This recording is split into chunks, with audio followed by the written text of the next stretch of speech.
you ended up at Harvard Law School. Yes, You sir. ended up like like Harvard's that one of those schools that people are like, oh, it's so unattainable and it's impossible. Did you always want to go to Harvard Law School, and how did that even happen? When adversity came, I could have fell apart, but I chose instead to follow my heart. When adversity comes, I will never run, I will adjust, adapt, and overcome. Vision.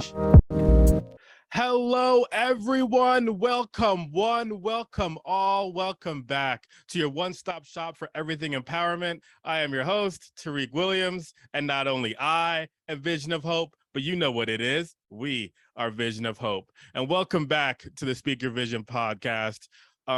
We got a great interview set up for you all today to once again talk about empowerment, talk about journey.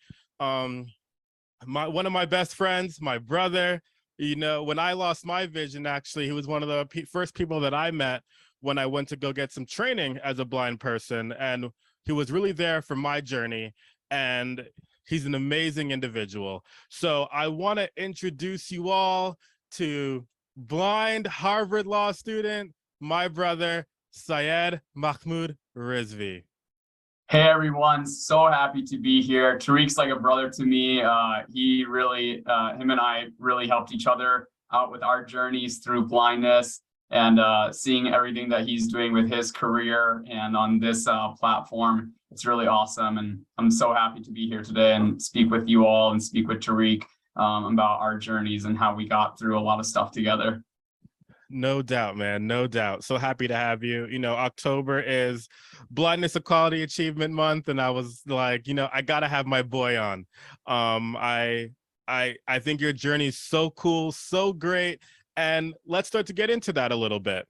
So when you think about your journey, language is something that's really important here, and love words. So if you could think of one word that describe or explains how you got to where you are now, what would that one word be? So Tariq, I've been watching a lot of different YouTube videos and listening to a lot of different podcasts where people try to analyze what are the things that make people successful. And one word that's thrown around a lot is the word grit. But my issue with that word is that I feel like it gives too much of the success to the individual itself. So for me personally, I think the biggest word that defines how I've gotten to where I am today is the word support.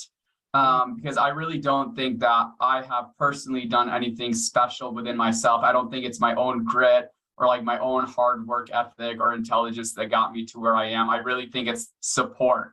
And it's the support of the others. People say it takes a village. So I think whether it was the support of my family or my good friends, such as yourself, in the blind community, and different professors and teachers and different people that we interacted with at the Louisiana Center for the Blind, they really supported me to get to where I am right now. I think it's really support. And I think what's really important for people to know, who are your viewers, that if you don't necessarily have a support group within your family or in your neighborhood or where you're at right now in your life, that's always something that you can build as well. So, for example, I never knew Tariq. Tariq never knew me. Two random completely people that happened to meet in northern Louisiana, but we added one another to our support groups and to our families. And that really enabled us to, move up to the next level in life. I feel like that's super humble of you to once again make sure that you recognize that you didn't get there by yourself. Mel Robbins has this this thing that went viral, right? And she talks about no one's coming. Yeah. And when she says no one's coming to write the business plan for you, no one's coming to, put in the work for you. For that, I agree. But in the very beginning, she talks about no one's coming to believe in you. No one's there to support you. No one's coming for that. And I'm just like, if no one's coming to or be there to believe in you or be there to support you, you probably should start surrounding yourself with some different people.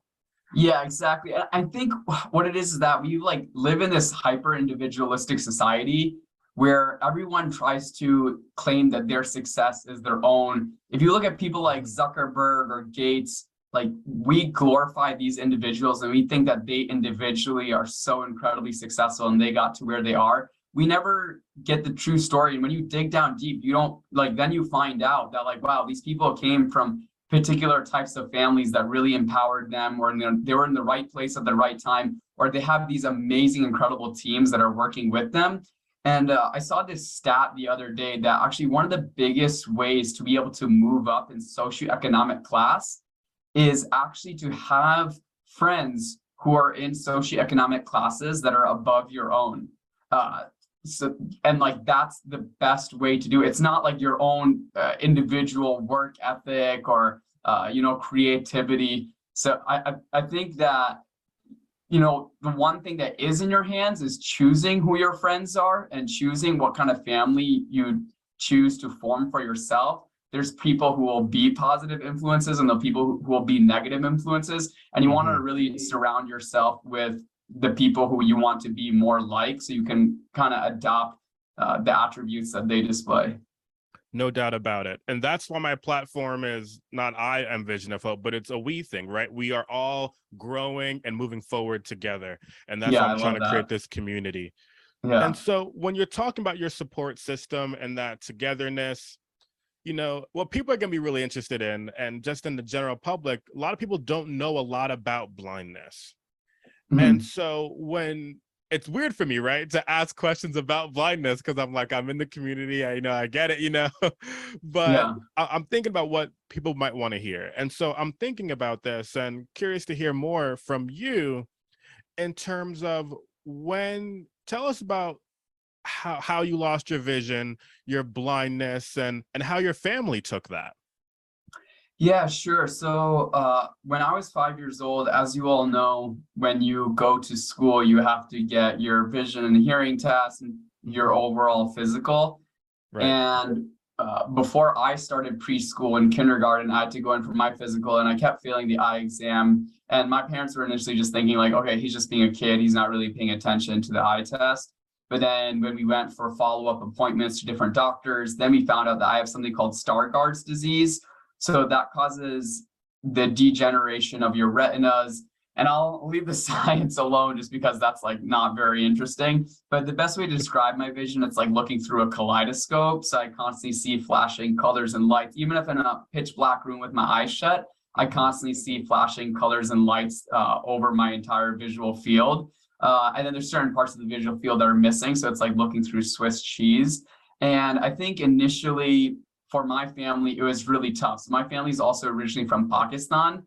So in third world countries, the opportunities for disabled people are extremely limited or non-existent. So they were using a lot of their perspectives that they grew up with, thinking that I would have no opportunity. And unfortunately, in first world countries like America, it's not very different either. And there were definitely a Mhm. lot of struggles growing up. But again, it was just support of my friends and family that just kept me going, despite all the different barriers that I encountered. Like I remember there was this one instance in which my both my older siblings took all honors and all AP classes in high school. So my mom wanted me to take all honors and all AP classes in high school because she didn't want me to be anything less than my older siblings. No And doubt, I no doubt. remember her and I got in this like screaming match where I was just yelling at her. I was like, I'm not smart. Like I am dumb. Like I Mhm. can't do this because at that time I hadn't figured out how to be able to cope and work with my blindness, Mhm. and her screaming right back at me like, no, you are smart, like you are worthy, you can do this. Mhm. And just because I hadn't figured out the blindness aspect of my life, Mhm. I didn't really realize what I could actually achieve. And once, Tariq, you and I met and we worked through a lot of our blindness together, actually Mhm. in Louisiana, I think that after I got the skill set and the correct philosophy regarding my disability, then it really helped me overcome it. And I went from, flunking out of high school to now being a student at Harvard Law. So That is, how crazy is that, right? Yeah. Like when we're talking about journey, Yeah. like having those struggles in high school to Harvard Law School, because that's something that people think is unattainable. You know what I mean? Yeah. Like, it doesn't Yeah, matter who you are. and again, that's I think it ties back to what we were talking about earlier, is that you have no idea about the person's journey. You only see the end point. You only see the successful person. You don't see how many times they fell down. And like I promise you, it wasn't they themselves that pulled themselves back up and like fought to be able to climb back up the mountain. They had the right people there at the right time to pick them up, dust them off, and push them forward. Like Tariq, you and I, like so many times when we were together in blindness training, I remember I'd be so frustrated about having to work through my blindness and with the training that we were receiving, that I would come home and literally break my cane into 100 different pieces. But then I would be like, I don't have a cane anymore. How am I supposed to get out of my front door the next morning? I would go over to your door, knock on your door, I would throw the pieces of the cane at you, and I'd be like, don't ask me any questions. You, without even saying a single word, you would grab one of your spare canes from behind the door, you would hand it off to me, and you'd be like, you know what, tomorrow's a new day. So I think what it is that you just need to have the right people at the right time, just like you would pick me up, brush me off, and push me forward. Or with you, for example, you're like, you know what, I don't need to learn how to cook as a blind person or have these other skills. I just need to get my computer skills, get out of here and move on. And I would be like, Tariq, listen, man, like you're gonna have to be able to feed yourself. You can't just survive off ramen noodles and peanut butter. So You know, it's and so you're talking about the training center and that journey for sure, and it's a neat place because it takes you out of your comfort zone. And you yeah, mentioned the word philosophy, yeah, right? And talking about everything all encompassing, just being an independent individual and yeah, what that looks like for a blind person. So you mentioned the word yeah, philosophy. That might be a little bit confusing and might not understand, because when people think of the word philosophy, we're talking about Aristotle, we're talking about Plato, we're talking about that 10-page paper you got to write for class. So when I think of philosophy in terms of this conversation that we're having, and we're talking about blindness, right? yeah. What would be one thing in general that you would want to make sure people take away from this interview about blindness? Sure. So I think you hit on a really great point that philosophy might not be the right word. It might be more akin to ideology, because ideology is kind of more how like we perceive the world. Whereas philosophy is kind of, I feel like it's more of the pursuit of trying to answer like existential questions or something. So I think the most important thing that I would say that you can take away from our ideology of how we perceive our own blindness, and disability in general, is that unfortunately the diversity, equity, and inclusion discourse that has taken place in America, it's accepted that race, for example, or sexuality or gender, um, are parts of your identity that you can actually celebrate, and they're not necessarily things that define you or should limit you, or that should play a role in how society chooses to limit you. Mm-hmm. But we as a society still view blindness and disability through a medical lens, meaning that we view it as something that is medically wrong with you, that either we need to apply a medical solution to, or that a medical solution has not been created yet. So I would say the biggest thing that we can take away from this conversation is disability and blindness needs to stop being viewed through a medical lens, and rather needs to be viewed through a lens as it's part of our identity, needs to be celebrated. It's not something that we need to internalize and use to limit ourselves. And that's a two-way street. Society needs to stop viewing it to be able to use it as a heuristic to assess our value and the value of other disabled and blind people.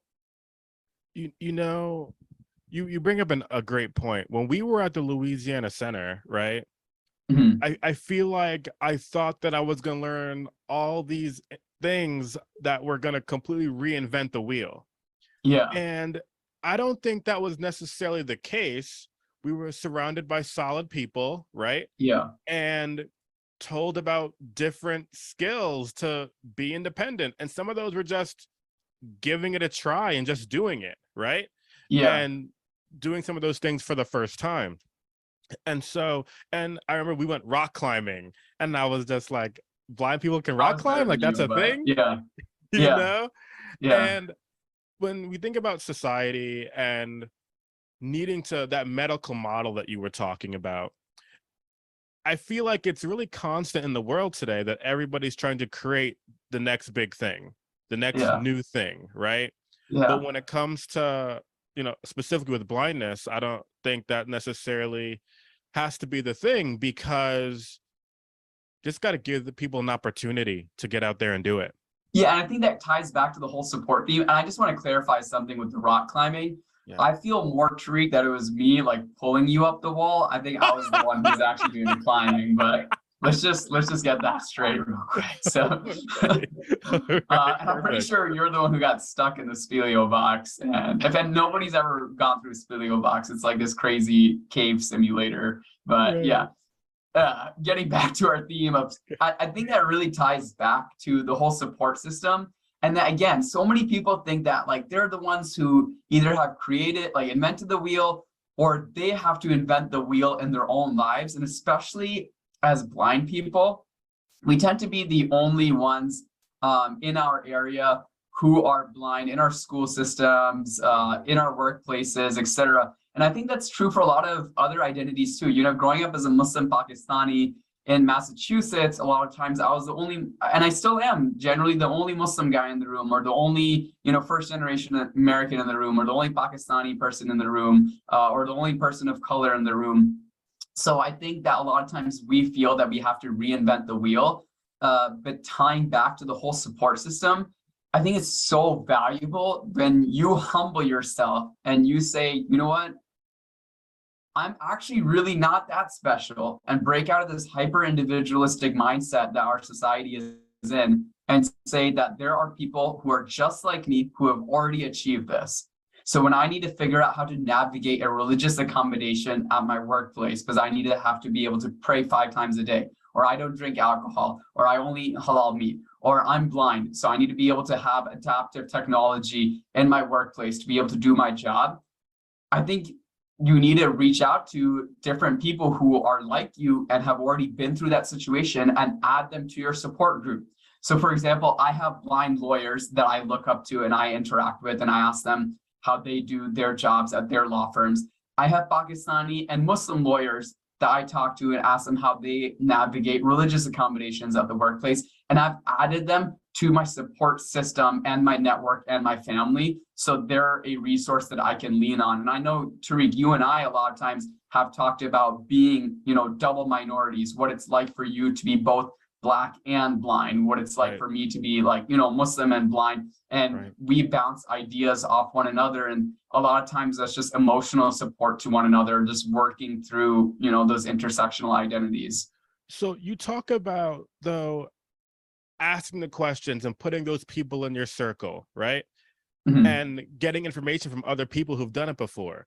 But what if, or have you come across situations where you've asked questions to different individuals and they're like, oh, I'm not going to respond to Syed, or I'm not interested in responding or being a part of that. I got my own thing going on. Like, have you ever had any moments like that where people didn't want to interact after you asked them a question? And if so, how did you deal with that? Yeah, sure. So I think you need to have like a diversity of opinions and views and people who are at different points in your support level. And I think that, not everyone always has the emotional strength or the bandwidth to be able to respond to your questions. So I think that's really important that you have alternatives in your support network that you can reach out to and work through ideas with. So I think there's going to be people who are ahead of you in the game. So Tariq, like, you and I know that like I have mentors that are already blind lawyers who are already practicing. So I reach out to them and I gain guidance from them. But then I have you, and I feel like we're kind of together at the same points in our journeys. We're both kind of young professionals. We're both newlyweds. We're both starting off our lives. So if my mentors don't have the time to work through issues with me, I can reach out to you and we can kind of brainstorm together. And then I think it's also really important that we have people who are kind of coming up behind us, and we're helping pull it. We're like pulling them up, and those people are really great to bounce ideas off of as well, because they're looking at things, from a different perspective, and they're having to be a little bit more creative at the point that they're in, since they're still, climbing up, and they might be at a lower rung in their journey. So yeah, no doubt about it. I think that support system and being there for each other is super important. But I feel like sometimes individuals are afraid of rejection, afraid of asking the question, or just asking for help. So I'll ask you, what gives you the confidence to continuously feel comfortable going to others for support and asking them questions? man, I'm trying to think of like a specific answer. It's a really good question. And I guess you just really can't have that fear, right? It's like, yes, you're gonna meet mentors, you're gonna meet people who are not gonna be willing to help you out. But I have personally found in my own journey that for every one person that, like, for every 1 out of 10 people who doesn't want to help you out, 9 out of 10 people are more than happy to provide you with their perspective. And I think it's the way you approach it, right? I think everyone loves to have that feeling that they have something of value that they can provide, and that they can be a mentor to another person, because that's a very gratifying feeling that they can have. So I think it's the way that you approach it. If you approach somebody, and you're not arrogant, and you are in the mindset that you want to learn from them, and you say like, hey, like, can you please teach me this? Or can you be a mentor to me? Or how did you work through this? Because you worked through it so well, right? Like, if you go to them with the perspective that you seeking help from them is an admiration of their success, then they're going to feel good about that. And they're going to feel like, wow, somebody's really acknowledging my success to the point where they want to learn from my success, right? So personally, I think that, yes, there definitely is that fear of being able to approach people and build that network and build that family. But I think you really just need to, jump off the cliff, get over that fear. And I think if you approach it from a standpoint of humility and eagerness, then people are going to be more than willing to join your family. I think if you're going to be approaching it from the standpoint where, oh, I already know everything, then people are not going to be willing to join your network. Mm-hmm. Mm-hmm. It's kind of like the whole theory where you have to first, lower yourself before you can actually, achieve like higher goals. Like there might be certain parts in the trail where you're going to have to go down before you can go up. So I think in regards to building up your network, you're going to have to like humble yourself a little bit before you can really start building up your network. I mean, it's that humility piece you talked about, right? Yeah. It's the humility. It's that telling yourself the truth that you may not exactly be where you thought you were or where you feel like you're supposed to be, taking that step back and being like, this is where I'm at. And Tariq, we can be completely honest here. And I know that I'm probably one of the most cocky, pretentious, arrogant people that you and I have ever met in our entire lives, right? And I think a lot of our viewers can probably attest to that too, who know us, right? Who at least know me. But I think when it comes to finding mentors and people who can support me, I know how to turn that off and be humble and really seek their advice in a genuine way, and not allow, my personality and my cockiness to get in the way of learning from their experiences. So I mean, I'll be honest, when we talk about that one word that assisted you in getting to where you are now, I wasn't expecting you to say the word support. I'll be honest. So it's neat to hear. And and I think that's a newer thing too, because I think for a long time, I used to agree with the philosophy that, oh, it's grit. Just because you listen to all these TED Talks and stuff, and they're like, oh, like this many studies were done, and like it was seen that the number one thing that leads to people's success can only be described with one word, and that's grit. It's not like anything else, blah, blah, blah. And like personally, I don't know, man, because I feel like at this point in my life, looking back and meeting other successful people and really digging down into their life experiences and their journeys. I'm like, man, like I just think that's such an American way of viewing things.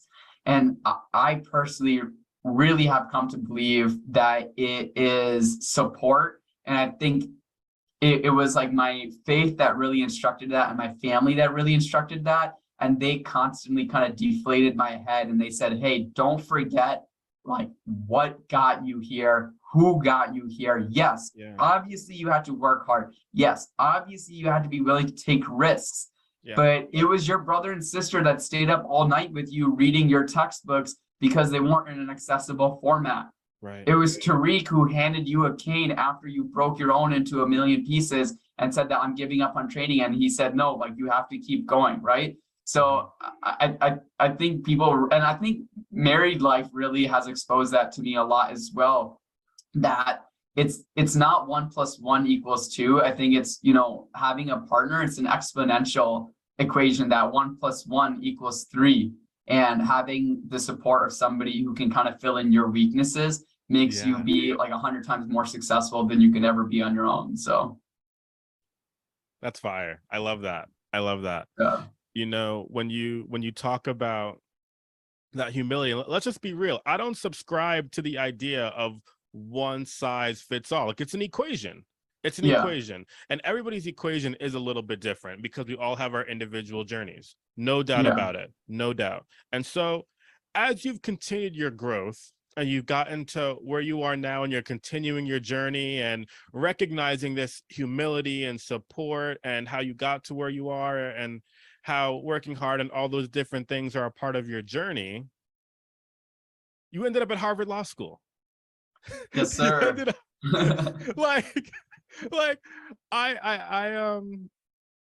You know, Harvard's that one of those schools that people are like, oh, it's so unattainable and it's impossible. Did you always want to go to Harvard Law School, and how did that even happen? Yeah, so let's like rewind back to high school.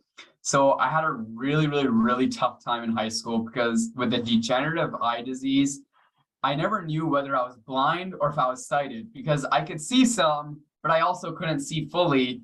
So I didn't really know what box I fit into, but I always thought that I was better than blind people who couldn't see anything at all.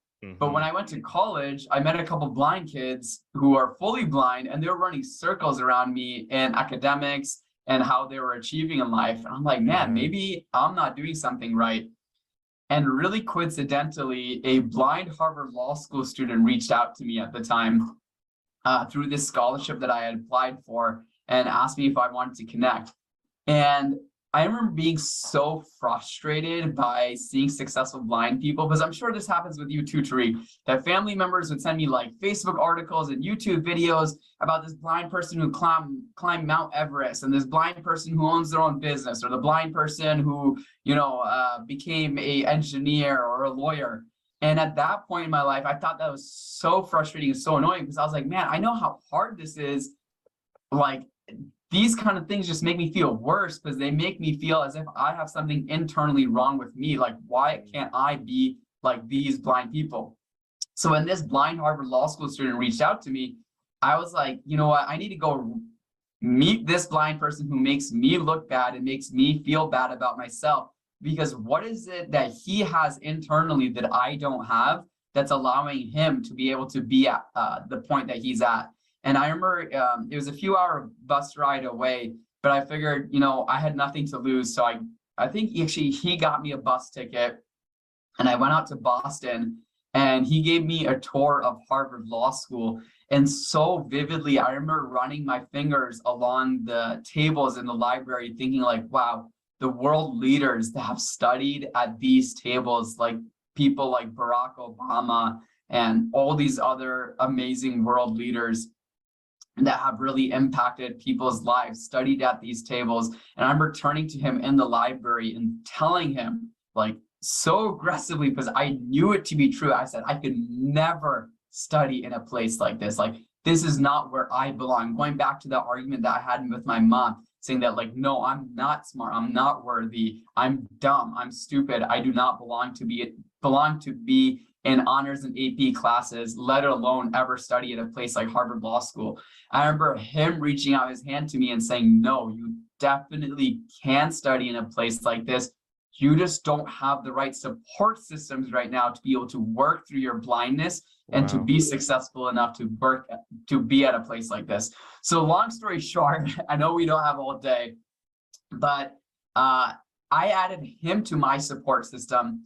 He helped me add more people to my support system. I ended up dropping out of college at the time, moving over 1,000 miles away to Louisiana, enrolling at the Louisiana Center for the Blind, adding you to my support system, so many other people to my support system who helped me work through my blindness and then helped me transfer colleges. And the only thing that they asked for me in return, that I ask all of your listeners in return, is that once you are empowered by your support system, start building your support system downwards and start empowering others. So once I got to college and started really succeeding, I started looking for different ways that I could in turn, give back to the universe, since I felt that I owed it, since I had taken so much.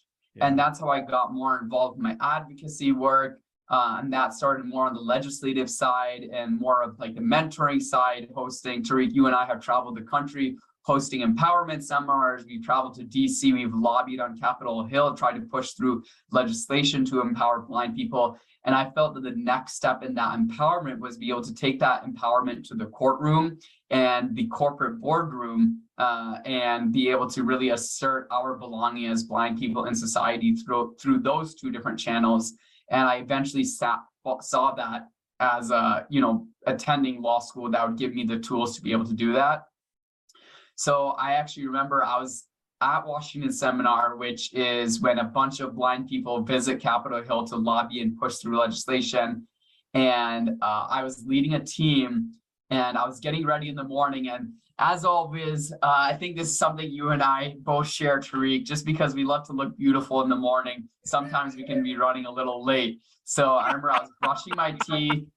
At the same time, I'm tying my tie and I'm brushing my hair at the same time. So I had like a comb in my hair, like a toothbrush in my mouth, like tie half tied around my neck. And I'm checking my phone to make sure like we're all on the same page because we're about to walk over to Capitol Hill.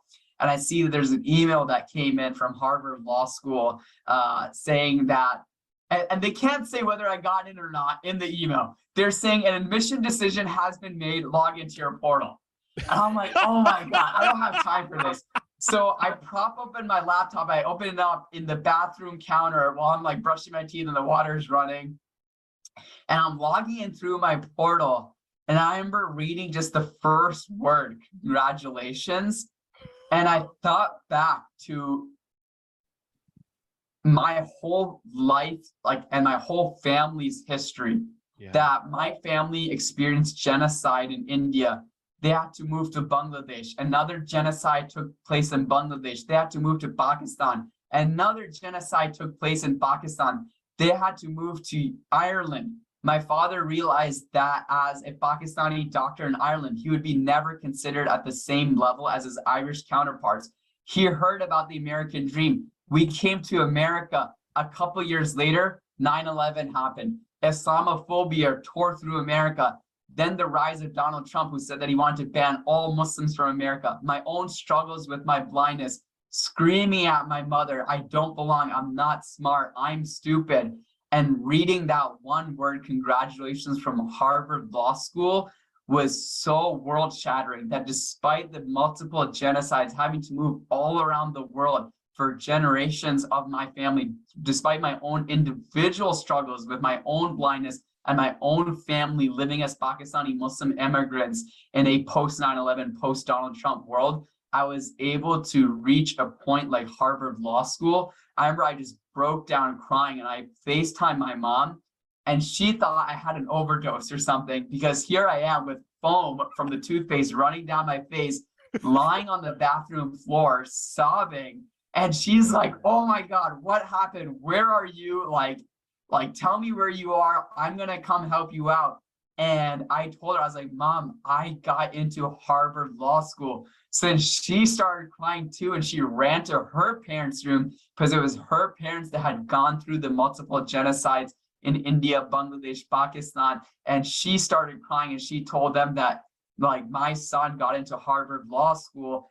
And my grandparents started crying too, because it was the culmination of everything that they had done to put support in me, because every single move they made was for the next generation and to support their children. So it was all this additive support of what my grandparents did for my parents, what my parents did for me, what all of my friends and family had done for me, that led to this point of being able to get into Harvard Law School and know that I would have a life where I would not only be empowered within myself, but would be in a platform where I could actually empower others. And I remember later that evening, after we got back from the Hill, meeting people who are from the Louisiana Center for the Blind. It was actually the director and her husband, and I saw them, and I immediately burst into tears and started crying. And they're like, "What the heck's wrong with you?" And I was like, "Thank you so much for your support, because your support is what got me to where I am right now." And when I told them the news, they started crying too. So I think what it is really, when you build up your support team really strong, you find people who are going to really empower you, and you prioritize in your life empowering others, I really think that you can really go so far, and you can achieve things that you really think that you and go places that you really think that you never really belonged and that you really never deserved. Wow. That's so powerful. That is so powerful, man. And sorry, Tariq, I know I always talk too much. This is one thing we also both know about me. So. No, it's speechless. I'm Yeah. speechless, and I've heard you talk about these things before, and just to hear it again, and to listen to your journey and hear how you walk through it a little bit, it's quite a story. It's quite a story. And to not lose sight of the fact that other people have stories as well while you're telling yours, and the fact that there are people who you mentor and work on giving back to, and they have stories that are great as well, and not losing sight of that while you're talking about your incredible journey. Yeah, I think, Tariq, you asked me a little earlier about the fear of like reaching out to people for help. Yeah. Like, okay, so perhaps with fear is not knowing about how to go about doing it itself. So perhaps we could just like go over a really quick technique. When I meet somebody who I think is really successful, or I find somebody's profile online who I think is really successful and is doing really cool things in their life, like literally just get their phone number, approach them, talk to them, get their email address, be like, "Hey, can we grab coffee? Can we grab lunch?" Or if that doesn't even work, can we jump on a 5-minute Zoom call, right? To be able to add these people to your network. And if you approach them with humility and eagerness, they're going to want to add themselves to your network. Like that blind Harvard Law School student, we initially just like met up in Boston, got Mexican food, and he's been like part of my support network and my family, right? The first time you and I met, I remember seeing you and I was like, wow, this guy dresses really nice. I want to learn how to dress from this guy. That's initially what I wanted to be able to learn from you. And it was approaching you with humility and walking up and be like, "Hey man, like you have an awesome outfit on. You look really good. Like, where do you get your clothes? Like, how do you dress?" And then I didn't little did I know that we would become such big, supports to each other in other aspects of life as well. And then I think in turn, talking about how to pull up people behind you, when you see a person who is similar to you, when you see somebody who, for example, for me, who if I see a younger blind person, or I see a younger Pakistani person, or younger Muslim person, going up to them and saying, "Hey, how can I help you?"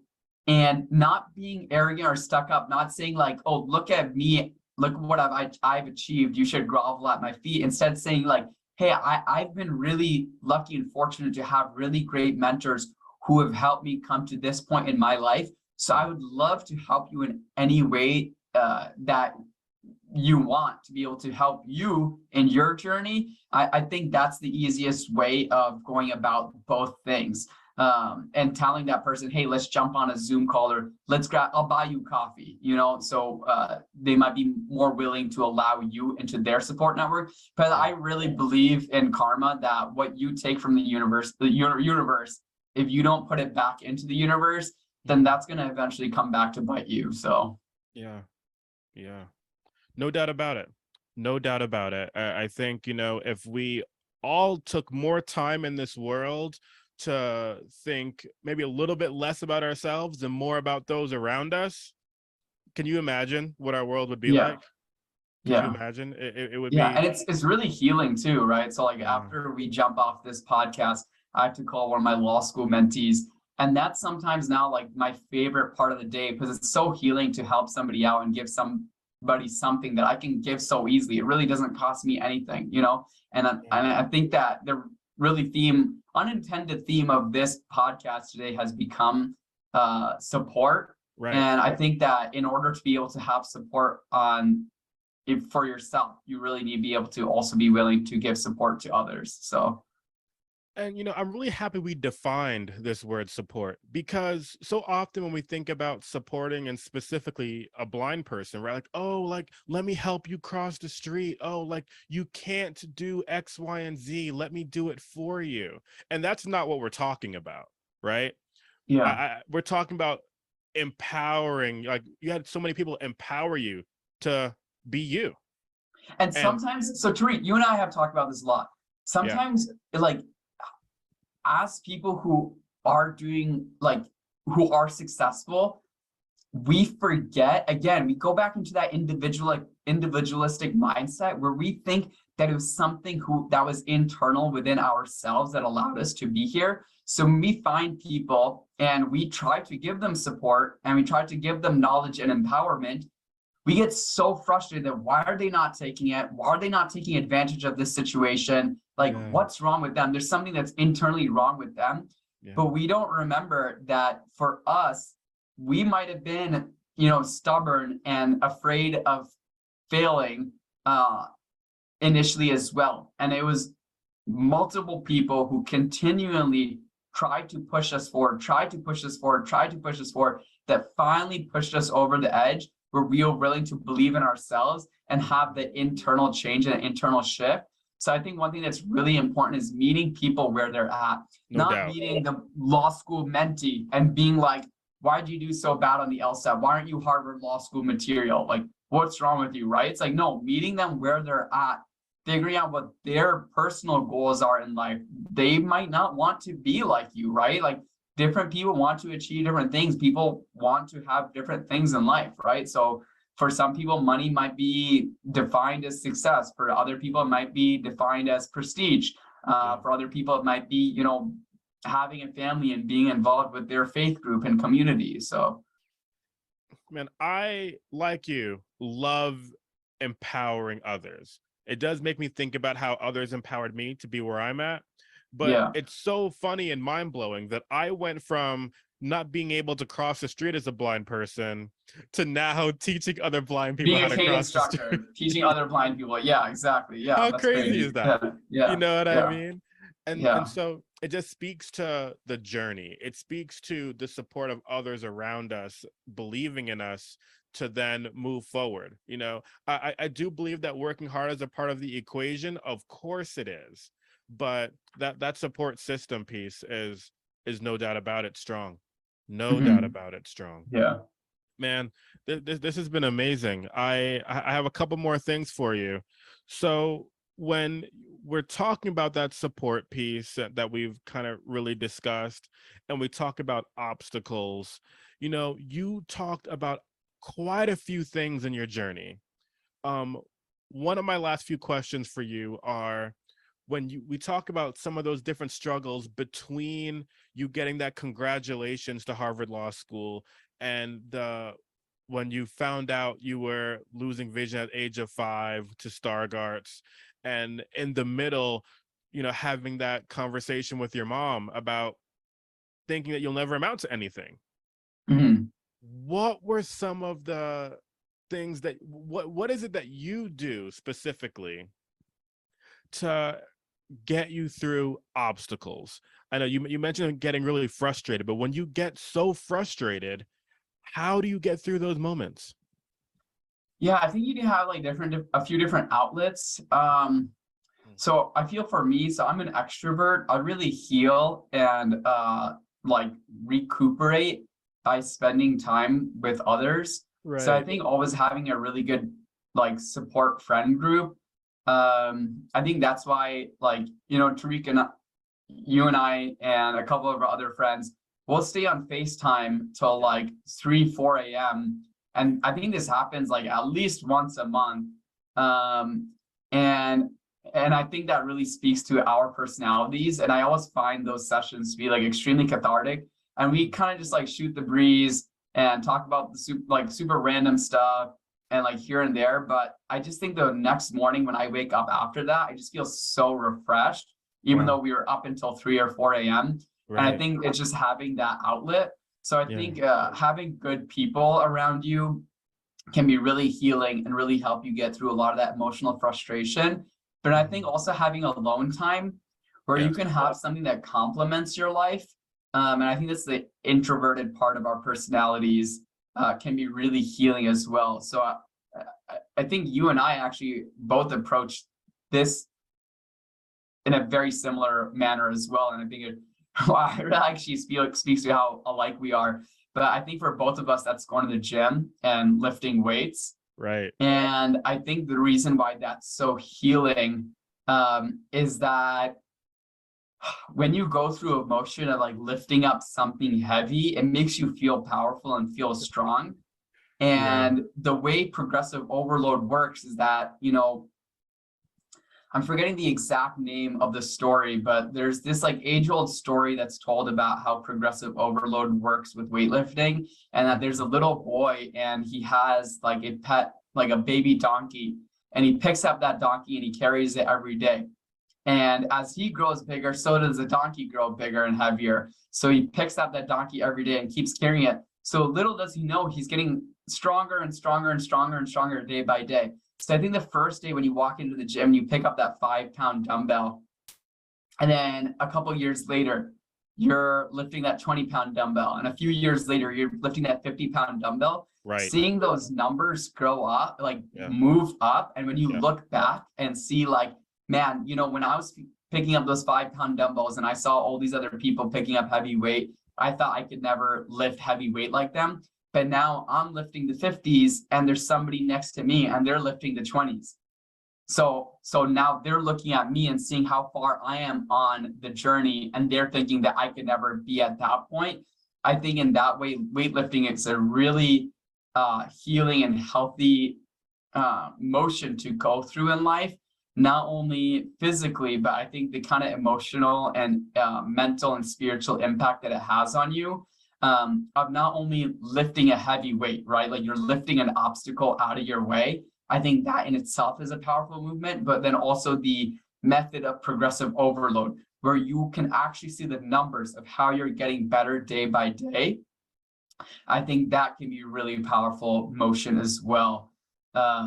So I just think, and how that being physical, where you can kind of zone out of your work and the drama that might be happening in your personal life, and just kind of you and the weights and the gym and the sweat and the blood.